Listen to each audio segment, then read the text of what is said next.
Naranasan mo na bang matapos ang isang pag-uusap, tapos agad mo itong paulit-ulit na iisipin? Binabalikan mo ang bawat detalye sa iyong isipan. Baka iniisip mong masyado kang kaunti magsalita. Baka pakiramdam mo naging awkward ka. Baka hinihiling mong sana may nasabi kang mas matalino, mas nakakatawa, o mas kawili-wili. At pagkatapos, dahan-dahang pumapasok ang isang pamilyar na tanong. Mahalaga ba talaga ako sa taong ito? Para sa maraming introvert, napaka-personal lang tanong na to. Madalas na pinapaboran ng mundo ang mga maingay, palabiro, outgoing, at laging napapansin. Sila yung mga tila madaling nakakakuha ng atensyon. Pagpasok pa lang nila sa isang silid, agad silang napapansin ng lahat. Kapag may ipinost sila online, mabilis silang nakakakuha ng mga reaksyon. Palagi silang tila napapalibutan ng mga tao. Samantala, maraming introvert, ang pakiramdam ay para lamang silang mga karakter sa likuran ng sarili nilang kwento. Sila ang madalas nakikinig kaysa nagsasalita. Mga tagamasid kaysa tagapagpakitang gilas. Mga taong malalim mag-isip, ngunit hindi laging nasasabi ang lahat ng nasa isip nila. At dahil dito, maraming introvert ang tahimik na naniniwalang hindi sila kasing halaga na mga mas maiingay na tao na nasa paligid nila. Ngunit narito ang isang nakaka-intrigang katotohanan. Ang pagiging unforgettable ay hindi nangangahulugang dapat maingay ka. Ang pagiging espesyal ay hindi nangangahulugang dapat sikat ka. At ang tunay na pagpapahalaga sa iyo ay halos walang kinalaman sa dami ng atensyong natatanggap mo. Sa katunayan, ilan sa mga pinakamamahal na mga tao sa buhay ng isang tao ay yaong mga tahimik. Yung kaibigang marunong makinig, yung kapatid na nakakaunawa, yung katrabahong nakakapansin kapag may mali, o yung taong nagpaparamdam ng kapanatagan sa iba. Ang totoo, mas malalim ang impresyong naiiwan ng mga introvert kaysa sa inaakala nila. Ang problema, madalas na banayad lamang ang mga palatandaan. Madalas silang hindi mapansin, lalo na kung palagi mong kine-question ang sarili mo. Kaya ngayon, tuklasin natin ang mga makapangyarihang palatandaan na nagpapakita na tunay kang espesyal sa isang tao kahit ikaw ay tahimik, mahiyain, at hindi naghahanap ng atensyon. Sa dulo ng video na to, maaari mong mapagtanto na mas mahalaga ka pala sa mga tao kaysa sa inaakala mo.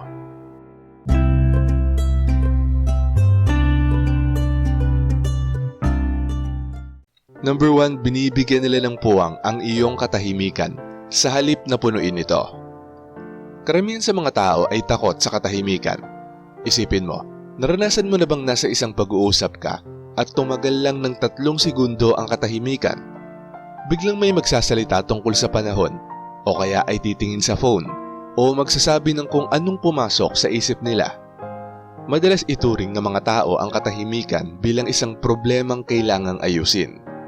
Ngunit ang taong tunay na nagpapahalaga sa iyo ay iba ang tingin dito. Para sa kanila, ang katahimikan ay kaginhawaan. Isa sa pinakamalaking senyales na espesyal ka sa isang tao ay yung hindi nila kailangan na lagi mo silang aliwin. Hindi nila inaasahan na magpapakitang gilas ka. Hindi nila pinipilit na ikaw ang bumuhay ng usapan. Hindi sila mukhang nadidismaya kapag mas tahimik ka kaysa sa iba. Sa halip, masaya lamang silang kasama ka. At napakalaking pagkakaiba niyan. Dahil maraming tao ang natutuwa sa kung ano ang nagagawa ng iba para sa kanila. Ngunit ang mga espesyal na tao ay natutuwa sa kung sino ka. Halimbawa, nakaupo ka kasama ang isang tao sa isang cafe. Pareho kayong hindi gaanong nagsasalita. Marahil ay nakatanaw lang kayo sa bintana, o kaya ay pareho kayong nag-i-scroll sa inyong mga phone, o simpleng magkasama lang sa iisang lugar. At kahit ganon, hindi ito nakakailang, mapayapa ito. Hindi basta-basta nangyayari ang ganong uri ng kaginhawaan. Sa katunayan, bihira yon. Kapag may taong kayang makasama ka sa katahimikan at nakakaramdam pa rin ng koneksyon, nangangahulugan nitong higit pa sa usapan ang halaga mo sa kanila. Ang presensya mo pa lang ay nakakapagpasaya na sa kanila, sapat na makasama ka. At para sa mga introvert, isa ito sa pinakamakahulugang anyo ng pagpapahalaga. Dahil madalas mag-alala ang mga introvert na baka hindi sila sapat pagdating sa pagkisalamuha. Ngunit hindi sinusukat ng mga tamang tao ang halaga mo batay sa dami ng ingay na nagagawa mo. Sinusukat nila ito batay sa kung ano ang ipinaparamdam mo sa kanila. At kung may taong nakakaramdam ng kapanatagan, kaginhawaan at saya sa simpleng presensya mo, malamang espesyal ka sa kanila. Number 2, naaalala nila ang mga maliliit na detalyeng nakalimutan na ng iba. May pagkakataon na bang may nabanggit ka lang ng pahapyaw at tuluyan mo na itong nakalimutan? Marahil sinabi mo ang paborito mong flavor ng ice cream, o nabanggit mo ang isang pelikulang minahal mo nung bata ka, o nagkwento ka ng isang random na pangyayari mula sa iyong nakaraan. Pagkatapos, makalipas ang ilang linggo o buwan, muli itong nabanggit ng taong yon. At bigla mong maiisip, sandali, naalala mo talaga yon? Mas mahalaga ang mga sandaling yon kaysa sa iniisip ng karamihan, dahil ang atensyon ay isa sa pinakamahalagang bagay na maibibigay ng isang tao. Naaalala ng mga tao ang mga bagay na mahalaga sa kanila. Ganyan gumagana ang ating isip. Kapag iniimbak ng isang tao ang mga maliliit na detalye tungkol sa buhay mo, inilalaan niya ang bahagi ng kanyang isip para sa iyo. At hindi yun nangyayari ng basta-basta, lalo na pagdating sa mga introvert. Bakit? Dahil kadalasan hindi agad ibinubunyag ng mga introvert ang lahat tungkol sa kanilang sarili. Pinipili nila ng mabuti ang kanilang ibinabahagi. Bawat personal na detalye ay may kahulugan. Bawat kwento ay may saysay. Bawat impormasyong ibinabahagi ay tila isang munting sulyap sa kanilang pribadong mundo. Kaya kapag may nakakaalala sa mga detalyeng yon, ibig sabihin ay tunay silang nakikinig. Hindi naghihintay ng pagkakataong magsalita. Hindi nagpapanggap na interesado, talagang nakikinig. Marahil ay naaalala nila ang paborito mong merienda. Marahil ay tinatanong nila kung ano ang nangyari sa problemang ibinahagi mo noon. Marahil ay binabanggit nila ang isang pangarap o layuning sinabi mo ilang buwan na ang nakalipas.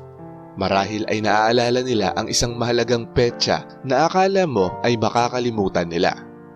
Hindi mga aksidenteng pangyayari ang mga ito. Mga palatandaan ito ng emosyonal na atensyon. At ang emosyonal na atensyon ay isa sa pinakamalinaw na indikasyon na mahalaga ka sa isang tao. Dahil hindi inaalala ng mga tao ang mga detalye ng taong wala silang pakialam. Inaalala nila ang mga detalye ng taong may puwang sa kanilang puso.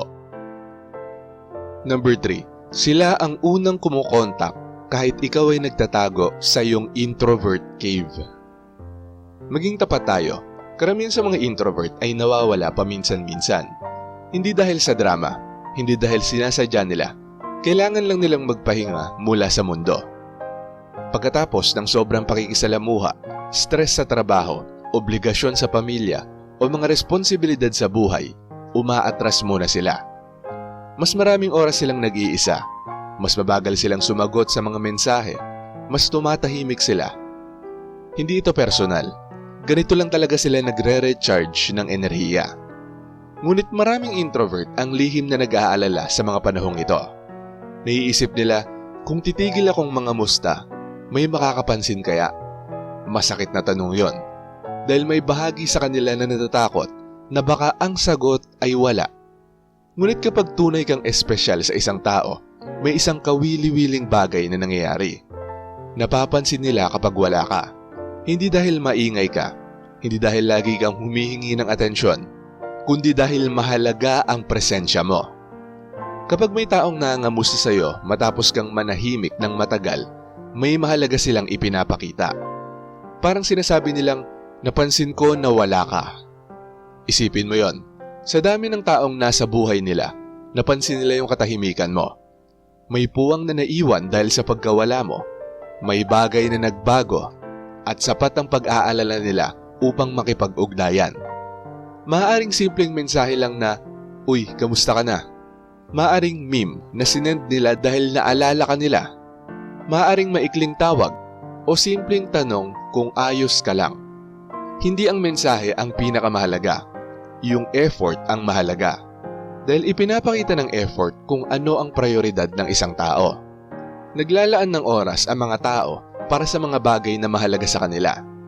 At kung may taong patuloy na bumabalik at kumukontak sa'yo, kahit ikaw ay tahimik at umiiwas muna, ipinapakita nilang hindi nakabatay sa kaginhawaan ang relasyon nyo. Mahalaga ka pa rin kahit hindi ka naghahanap ng atensyon. At isa yan sa pinakamalinaw na palatandaan na espesyal ka sa kanila.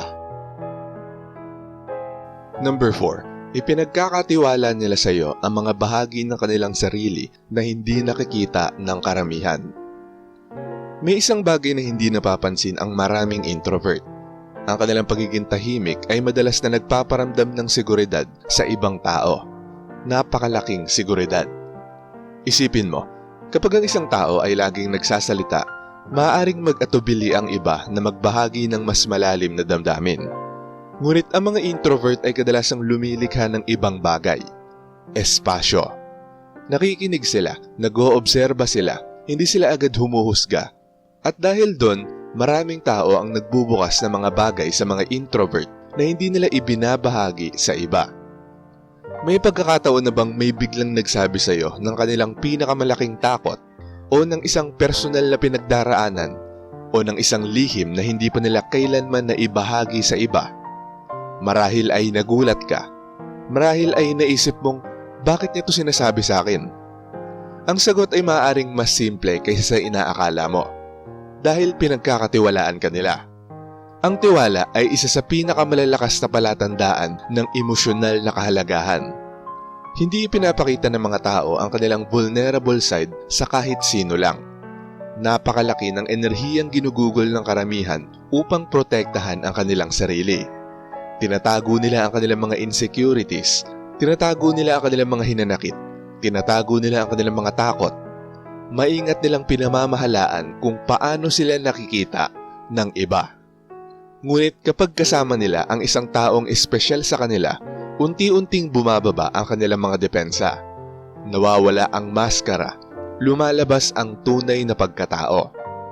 Kaya kung may taong palaging lumalapit sa iyo upang ibahagi ang kanilang mga alalahanin, pangarap, kabiguan at pag-asa, naging bahagi ka na ng kanilang emosyonal na suporta.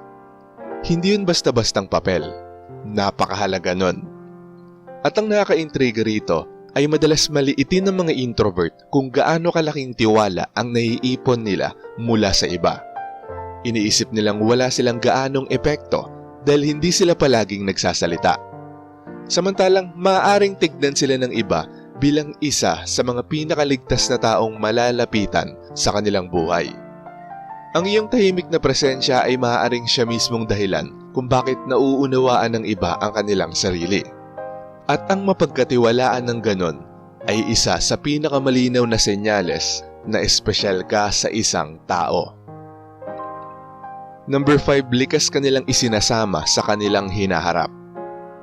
Isa sa mga pinakanapapansing bihirang palatandaan ng pagmamahal ay nakatago sa mga pag-uusap tungkol sa hinaharap. Pansinin ang mga salitang ginagamit ng mga tao kapag kausap ka nila. Sinasabi ba nila ang mga katulad nito? Pumunta tayo ron balang araw. Magugustuhan mo ang lugar na yon. Kailangan nating subukan yon na magkasama. Dapat sumama ka sa akin sa susunod. Sa susunod na taon, dapat nating... May napansin ka ba? Otomatiko kang kasama. Kadalasan, hindi nila namamalayang ginagawa nila ito. Nangyayari ito nang hindi sinasadya. Kapag mahalaga ang presensya mo sa isang tao, natural nilang naiisip ang mga karanasan sa hinaharap na kasama ka. Naging bahagi ka na ng kanilang mga plano, bahagi ng kanilang mga inaasahan, bahagi ng kanilang larawan ng bukas, at napakahalaga nun. Dahil hindi emosyonal na namumuhunan ang mga tao sa mga hinaharap na ayaw nilang maranasan. Isipin mo ang sarili mong buhay. Kapag mahalaga sa iyo ang isang tao, naiisip mong naroon siya.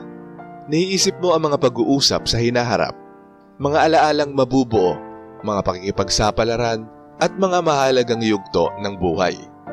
Ganito rin kapag may nagmamalasakit sa iyo. Ang nakakawili rito ay madalas hindi ito napapansin ng mga introvert. Mas nakatuon sila sa mga mas malalaking kilos. Iniisip nilang ang pagiging espesyal ay dapat kitang-kita. Yung palaging nagme-message, malalaking deklarasyon, mga ingranding pagpapakita ng pagmamahal. Ngunit kadalasan, ang pinakamalakas na ebidensya ay makikita sa mga ordinaryong pag-uusap. Tulad ng isang simpleng pagbanggit ng plano sa hinaharap, isang kusang paanyaya, o isang pag-a-assume na naroon ka. Ipinapakita ng mga sandaling ito ang isang mahalagang bagay. Hindi ka nila nakikita bilang pansamantala lang. Nakikita ka nila bilang bahagi ng kwento ng kanilang buhay. At kapag inilalagay ka ng isang tao sa kanyang hinaharap, nangangahulugan yon na mahalaga ka na sa kanyang kasalukuyan. At number 6, tinatanggap nila ang totoong ikaw sa halip na yung bersyong nagpapakitang gilas. Marahil ito ang pinakamakapangyarihang palatandaan sa lahat. Pagtanggap. Hindi paghanga, hindi atensyon, kundi pagtanggap. Maraming tao ang gumugugol ng maraming taon sa pagsisikap na makuha ang pag-aproba ng iba. Binabago nila ang kanilang personalidad, itinatago ang ilang bahagi ng kanilang sarili, at sila ay nagiging kung ano sa tingin nila ang gusto ng ibang tao. At sa totoo lang, nakakapagod yon, lalo na para sa mga introvert. Dahil madalas silang nakakaramdam ng pressure na maging mas palabiro, mas palakaibigan, mas masigla, mas madaldal, at mas kapansin-pansin. Madalas nilang marinig ang mga katagang, masyado kang tahimik, lumabas ka naman sa iyong shell. Bakit hindi ka masyadong nagsasalita? Magkaroon ka naman ng kumpiyansa sa iyong sarili. Sa paglipas ng panahon, maaaring maramdaman nilang may mali sa kanila, na parang kailangang ayusin ang kanilang likas na personalidad. Ngunit iba ang pananaw ng mga taong tunay na nagpapahalaga sa iyo. Hindi nila tinitignan ang pagiging introvert mo bilang problema. Hindi ka nila pinipilit na magbago. Hindi nila ipinaparamdam na kulang ka. Sa halip, pinahahalagahan nila kung sino ka ngayon. Nauunawaan nila ang pangailangan mo ng sariling espasyo. Iginagalang nila ang iyong mga hangganan. Hindi nila pinepersonal ang iyong katahimikan. Hindi nila hinihingi na maging ibang tao ka upang mahalin ka nila. At marahil ang pinakamagandang bahagi nito ay nakaka-relax ka kapag kasama mo sila. Hindi mo nararamdaman na kailangan mong patunayan ang sarili mo. Hindi mo nararamdaman na nakikipagkompetensya ka. Hindi ka nauubos pagkatapos ng bawat pakikisalamuha. Ang pakiramdam mo ay ligtas ka, komportable at totoo. Ang bersyon ng iyong sarili na lumalabas kapag kasama mo sila ay ang tunay na ikaw. Hindi isang palabas, hindi isang maskara, hindi isang karakter na ginagawa mo lang upang matanggap ng lipunan. At kapag tinatanggap ng isang tao ang tunay na bersyon ng iyong sarili, isa yon sa pinakamalalakas na senyales na tunay kang espesyal sa kanila. Dahil nagsisimula ang tunay na koneksyon kung saan nagtatapos ang pagpapanggap. Kung ikaw ay isang introvert, malaki ang posibilidad na minamaliit mo ang impact mo sa ibang tao. Marahil ay napagkamalan mong pagiging hindi nakikita ang pagiging tahimik. Marahil ay napagkamalan mong kalungkutan ang pag-iisa. Marahil ay inakala mong dahil hindi ka palaging napapansin, hindi ka na rin pinahahalagahan. Ngunit madalas mali ang mga palagay na yon. Ang totoo, maraming tao ang nagpapahalaga sa iyo sa mga paraang hindi agad nakikita. At marahil ang dahilan kung bakit hindi mo napapansin ang mga palatandaan na ito ay dahil madalas silang banayad. Ganyan talaga ang tunay na koneksyon. Hindi ito laging maingay. Hindi ito laging dramatiko. Hindi ito laging ipinapahayag ng malakas. Minsan, nakatago lang ito sa isang mensahe. Sa isang detalyeng naaalala, sa isang komportableng katahimikan, sa isang sandali ng pagtitiwala, sa isang plano sa hinaharap, o sa isang pakiramdam ng seguridad. Maaaring mukhang ordinaryo lamang ang mga maliliit na sandaling yon, ngunit kapag pinagsama-sama, nagsasalaysay sila ng isang makapangyarihang kwento. Maaaring ipinagdiriwang ng mundo ang mga pinakamalalakas na boses, ngunit marami sa pinakamakabuluhang relasyon sa buhay ay nabubuo sa paligid ng mga taong mahinahong magsalita, malalim makinig, at nagpaparamdam sa iba na sila ay nakikita at nauunawaan. At kung isa ka sa mga taong yon, malaki ang posibilidad na espesyal ka na sa isang tao kaysa sa naisip mo kailanman. Shoutout sa mga nanood ng Bakit Madaling Magtiwala sa Mga Taong Introvert.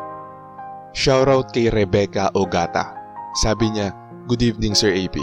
Totoo yan, lalo na pagdating sa mga secrets.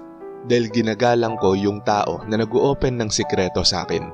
Thank you sa dagdag kaalaman." Sabi naman ni Marie the Lightworker, "Hi po Sir AP, good evening at sa lahat ng nakikinig. Sobrang relate ako dito.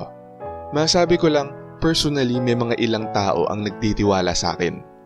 Alam nila na hindi makakarating yon sa iba, kung ano man yung pinag-uusapan namin. Ako'y tahimik lang na nakikinig. At sa totoo lang, nakaka-drain ng energy sa haba ng pakikinig at pag-uusap. Maraming salamat po Sir AP. God bless everyone." At ayon naman kay Gretchen Marie Kayanan, "Good evening Sir AP. Promises can't be broke. I can keep secrets nang walang panghusga. Dahil parang isang ginto ang halaga nito kapag naipagkatiwala na. We care much and sealed." At shoutout din kay Chris Aligado Jr., Renante Damgo, Annalyn Granada, Mario Alipit, Edita Miyamoto, RJ Mera, Boyet Cadelena, Cairo Den Adi, Pax Tumulak, Emma Villanueva, Cathy, Jola Short Video, Arky Takot, at kay Glenn Adversario. Maraming salamat po sa panunood. Kung gusto nyo ding ma-shoutout, mabati o mabasa ang comment nyo, mag-comment lang sa latest video rito sa channel na to at pipili kami doon ng mga isi-shoutout at babasahin para sa susunod na upload. Kung nagustuhan mo ang video na to, huwag kalimutang mag-like, i-share ito sa iba at mag-subscribe na kung hindi ka pa nakaka-subscribe. Maraming salamat at see you next time.